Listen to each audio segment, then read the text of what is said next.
সকলকে শুভেচ্ছা। আমি কোনো সাজিয়ে গুছিয়ে বা কোনো নিবন্ধ লিখে আজকে ভিডিও করছি না, বা কোনো সময়ও করিও না। আমি যেটা নিয়ে ভাবি, যেটা নিয়ে পড়াশুনো করি, যেটা নিয়ে গবেষণা করার চেষ্টা করি, সেইগুলো বিষয়ে আমি উপস্থাপন করি। আজকে যে বিষয়টা উপস্থাপন করেছি তা হলো, বেদে নাকি শূদ্রদের বেদ পড়ার বিষয়ে নিষেধ করেছেন। এই বিষয়ে আসলে শূদ্র কারা? আধুনিক যুগে এসেও যদি এই শূদ্র কারা এই বিষয়টাকে ব্যাখ্যা করা লাগে, তা হচ্ছে মানে এর চেয়ে দুঃখজনক ব্যাপার আর থাকে না, দুঃখজনক বিষয় আর থাকে না।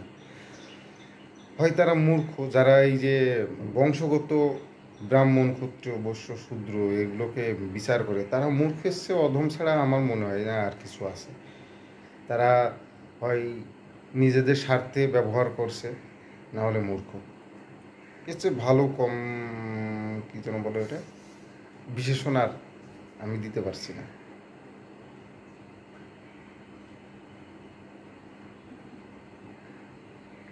বেদ থেকে যেটা পাওয়া যায়, যে মুখ থেকে ব্রাহ্মণ, বাহু থেকে ক্ষত্রিয়, উরু থেকে বৈশ্য, পা থেকে শূদ্র, এগুলো সব প্রতীকী অর্থ। আর একটা বিষয়, ধর্ম বিষয় বুঝতে গেলে প্রতীকী অর্থগুলোই বেশি আসে, সরাসরি খুব কম। সরাসরি আসেই না, সব প্রতীকী অর্থেই আসে। সেগুলোকে গবেষণা করতে হবে। এই উদ্ভট উদ্ভট অধম মূর্খদের মতো কথা বললে তো আসলে হয় না। এই যে এখনো দেখা যায় সমাজে, এখনো দেখা যায় বলতে এখনো আছে, যে যারা টাইটেলে, পদবিতে দাস, জলদাস বা বিভিন্ন তাদেরকে মন্দিরে উঠতে দেওয়া হয় না, তাদেরকে বেদ পাঠ করতে, গীতা পাঠ করতে দেওয়া হয় না। আরে ভাই, ঈশ্বরের থেকে কি তোমরা বেশি জানো? তোমরা বেদকে নিজের মতো করে ভুল ব্যাখ্যা করে তাদেরকে তোমরা দমিয়ে রাখতে চাও। আর যারা এই যে যাদেরকে উঠতে দেন না, তাদেরকে বলি যে বাদ দিয়ে দেন, এইসব পুরোহিত, এইসব ক্ষত্রিয়, বৈশ্য, শূদ্রদের বাদ দিয়ে দেন, নিজেরা এখন জ্ঞান গ্রহণ করেন, ওদেরকে ত্যাগ করেন। আপনি ওরা আপনাকে ত্যাগ করবে কেন? আপনারা ত্যাগ করেন, আপনারা এখন আপনারা ধর্ম শিক্ষা গ্রহণ করুন। এখানে আত্মা পরমাত্মার সাথে সম্পর্ক, শরীরের সাথে কোনো শরীর বা বংশ, কোন বংশে জন্মগ্রহণ করলাম, এটা কোনো গুরুত্বপূর্ণ নয়। আগে পূর্বে মনীষীরাও বলে গেছেন যে ব্যবহারের বংশের পরিচয়, বংশে ব্যবহারের পরিচয় না, ব্যবহারের বংশের পরিচয়। তার মানে কি, আপনার ব্যবহার যেটা হবে সেটাই আপনার সেইটাই আপনার বংশ কথা বলবে, যে আপনি কোন বংশে। একইভাবে শিক্ষা যে যত ভালো গ্রহণ করছে এবং নিজের আত্মাকে যত উন্নত করতে পারছে, সে তত অগ্রগামী। মানুষ জন্ম থেকেই অজ্ঞান থাকে, মূর্খ থাকে। অজ্ঞান মূর্খ থাকা মানে কি? সে শূদ্র, স্বাভাবিকভাবেই শূদ্র ঘরে জন্মগ্রহণ করে, শূদ্র হয়ে জন্মগ্রহণ করে। ক্রমাগত জ্ঞান লাভ করেই তো সে ব্রাহ্মণে পরিণত হয়, তাই না? আপনি কেন অন্যের অবহেলার শিকার হবেন? তাকে আপনি ত্যাগ করেন। তাকে ত্যাগ করলে, আপনি ব্রাহ্মণকে ত্যাগ করা মানেই, ক্ষত্রিয়কে ত্যাগ করা মানেই তো আপনি ধর্ম ত্যাগ করছেন না। আপনি ধর্মটাকে নিজের ভিতরে পালন করেন। দরকার নেই মন্দিরে যাওয়ার। আপনি নিজের পরিবারে, নিজের সংসারে, নিজের ঘরে মন্দির তৈরি করেন, দেহকে মন্দির করেন। মন্দির তো বাইরে নয়, এই দেহ। যত শুদ্ধ, যত পবিত্র, তার দেহ আত্মা তত মানে উচ্চ মন্দির, সেখানেই ঈশ্বরে বাস করে। ওগুলো তো, ওই মন্দিরগুলো তো তৈরি হয়েছে আগে মানুষ মানে এক জায়গা থেকে আর এক জায়গায় যাইতে বা বিশ্রাম নিতে একটি স্থানে বসবাস করতো, মানে থাকতো, যেখানে এনার্জি যুক্ত থাকতো। আর এখনকার মন্দিরগুলোতে তো এনার্জি নাই। এনার্জি আছে, কিন্তু সেটা নেগেটিভ এনার্জি, পজিটিভ এনার্জি নাই। কারণ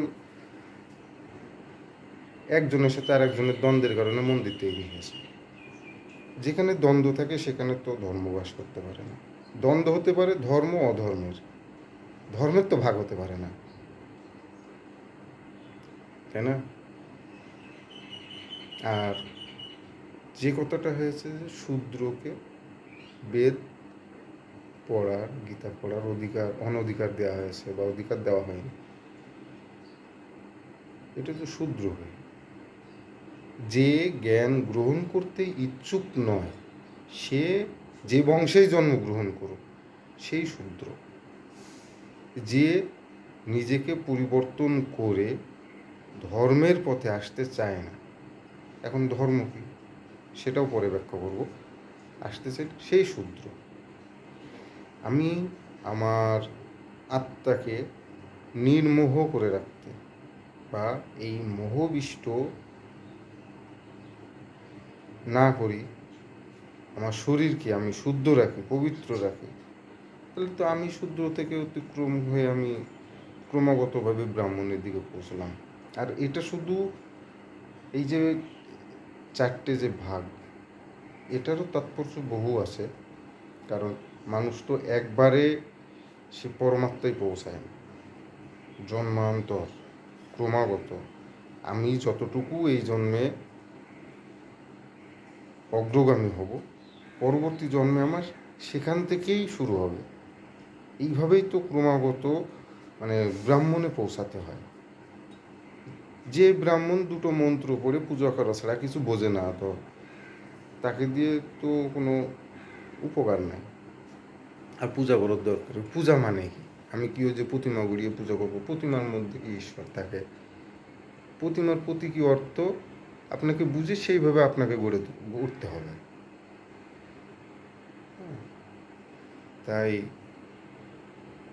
যাদের শূদ্র বলে ওই ব্রাহ্মণ ক্ষত্রিয় বৈশ্য সমাজ ত্যাগ করেছে, ত্যাগ করে ভৎসনা করে, আমি তাদেরকে অনুরোধ করব যে আপনারা একত্র হন, একতাবদ্ধ হন, ধর্মকে জানুন, ধর্মকে বুঝুন এবং পালন করুন। পালন করা মানে শুদ্ধতা, নির্মোহ হয়ে, যেখানে কোনো মোহ থাকবে না, পালন করুন। আর আপনারা তাদেরকে ত্যাগ করুন, দরকার নাই, তাদেরকে ত্যাগ করুন। ওকে, ধন্যবাদ।